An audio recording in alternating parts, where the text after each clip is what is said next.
बुलेटिनची पहिली बातमी. फलटण शहरात डीजेच्या चर्चेला उधाण आलंय. पोलिसांच्या ऑनलाईन सर्व्हेनंतर दैनिक स्थैर्याच्या वृत्तावर नागरिक काय म्हणाले याकडे सगळ्यांचं लक्ष लागलंय.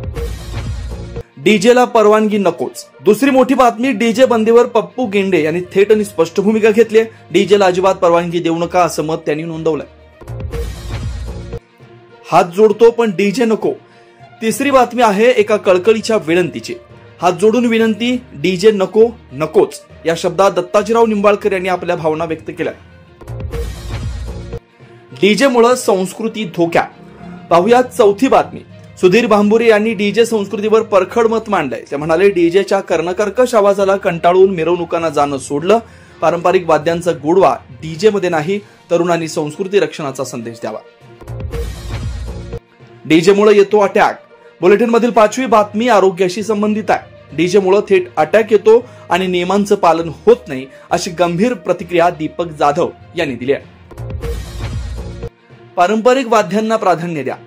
सहावी बातमी. माऊली सावंत यांनी पारंपरिक वाद्यांचा आग्रह धरलाय.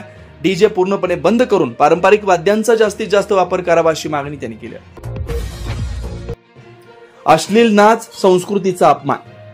सातवी बातमी आहे सामाजिक जाणीवेची. अभिजित भोसले म्हणतात, कर्णकर्कश आवाज आणि लाजिरवाणा अश्लील नाच हे दोन्ही बंदच करा. आपली संस्कृती हाच आपला अभिमान आहे. डीजे घातक, सनई चौघडा श्रेष्ठ. आठवी बातमी. कांतीलाल जगदाळ यांनी रामकृष्ण हरी म्हणत पारंपरिक वाद्यांना पसंती दिली. ते म्हणाले, सनई चौघडा हीच आमची पसंती. डीजे हे लहान थोरांसाठी घातक वाद्य असून त्यावर बंदी घालावी.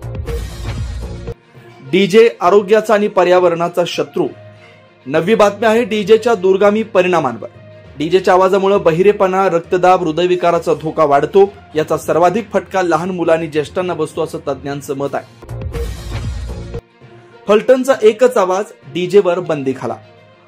आणि आजची 10वी आणि शेवटची सर्वात महत्वाची बातमी. फलटण मधील जनमत डीजेच्या विरोधात असून पारंपरिक वाद्यांच्या बाजूने असल्याचं स्पष्ट झालंय. त्यामुळे आता साताऱ्याप्रमाणे फलटणमध्येही पोलीस प्रशासनानं डीजेवर कठोर कारवाई करावी अशी मागणी जोर धरू लागली आहे.